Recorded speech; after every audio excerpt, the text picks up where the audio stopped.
36 size ப்ளவுஸில் நம்ம front part ஒரு பக்கம் மட்டும் கட் பண்ணியிருக்கோம்.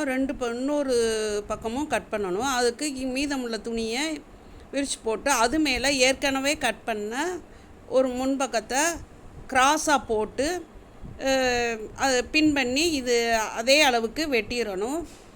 நம்ம துணி கம்மியாக இருக்கும்போது ரெண்டு முன்பக்கமும் தனித்தனியாக தான் வெட்டணும். அது பிகினர்ஸ் ஆரம்பத்துலலாம் ரெண்டு முன்பக்கமும் தனித்தனியாக தான் வெட்டணும்.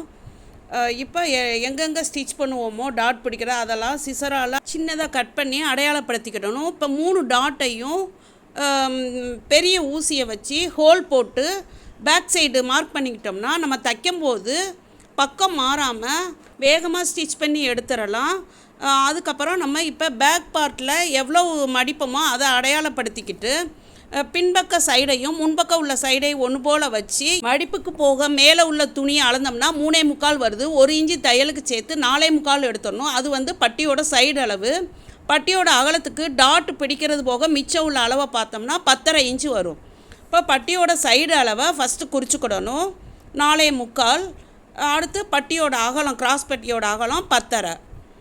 அடுத்து கிராஸ் பட்டியில் பட்டன் பீஸ் பக்கம் வர்ற பட்டியோட உயரத்தை பார்க்குறதுக்கு ஜாக்கெட்டில் அந்த பக்கம் உள்ள பட்டியை அளந்து அதை விட 1 இன்ச்சு கூட வச்சுக்கணும். 3 இன்ச்சு வந்தது 4 இன்ச்சு வச்சுக்கிட்டு இப்போ வளைவாக கோடு போட்டுடணும். 2 மார்க்கிங்கும் ஒன்றா ஜாயின் பண்ணிடணும். இடுப்பு பக்கம் உள்ள பட்டியில் மட்டும் கீழே இடுப்புக்கிட்ட ஒரு 1/4 இன்ச்சு சரிவாக வெட்டிடணும். அப்போ தான் கடைசி கொக்கி கொஞ்சம் லூஸ் விழுகாமல் இடுப்பு கீழே ஃபிட்டிங்காக நிற்கும். ஓப்பன் சைடு வர்ற பட்டியை அடையாளப்படுத்திக்கிடணும் பாயிண்ட் போட்டு. இது மாதிரி 3 பட்டி வெட்டிக்கணும். Please subscribe my channel. Thank you.